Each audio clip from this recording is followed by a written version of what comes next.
WhatsApp থেকে আপনি ask Meta AI অপশানটি কীভাবে রিমুভ করবেন, বা এখানে মেটা এআই একটা মেসেজ অপশান কিন্তু থাকে, বা নিচে এইখানে মেটা এআই লোগোটি শো করে। টোটালি আপনি মেটা এআইটি রিমুভ করতে পারবেন। কীভাবে রিমুভ করবেন দেখাবো।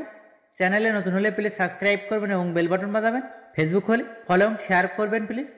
হোয়াটসঅ্যাপে আসার পর এখানে আপনি কি করবেন, এই থ্রি ডটে ক্লিক করবেন। তারপর এখানে আপনি সেটিং অপশানে ক্লিক করবেন। তারপর নিচের দিকে আসবেন। তারপর এখানে আপনি চ্যাট অপশানে ক্লিক করবেন। সেম এই ইন্টারফেসটা শো হবে। সেম এই পজিশানে মেটা এআই লেখা নামে একটা অপশান পেয়ে যাবেন। আর সাইডে এখানে অন করা থাকলে এখানে আপনি এটা অফ করে দেবেন। অফ করে দিলে মেটা এআই লোগোটি 24 ঘন্টার মধ্যে রিমুভ হয়ে যাবে। ব্যাগে আসি।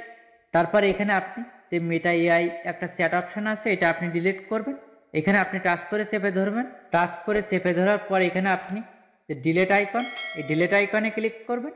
তারপর ডিলেট চ্যাট, মেটাটা কিন্তু ডিলেট হয়ে গেল। ব্যাগে আসার পর একটু নিচে আসবেন। এখানে আপনি হেল্প নামের একটা অপশান পেয়ে যাবেন। এখানে আপনি ক্লিক করবেন। তারপর হেল্প সেন্টারে ক্লিক করবেন। তারপর নিচে এখানে আপনি কন্ট্যাক্ট আসে ক্লিক করবেন। স্টার্টে ক্লিক করবেন। এইখানে আপনি একটা মেসেজ লিখবেন।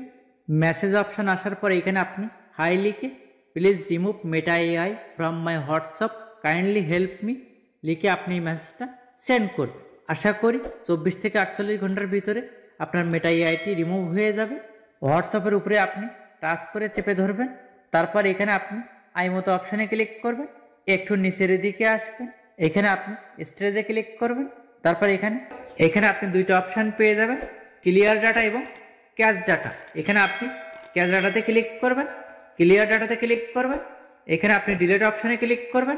তারপর নতুন করে আপনার হোয়াটসঅ্যাপ অ্যাকাউন্টটি আবার লগ ইন করবেন।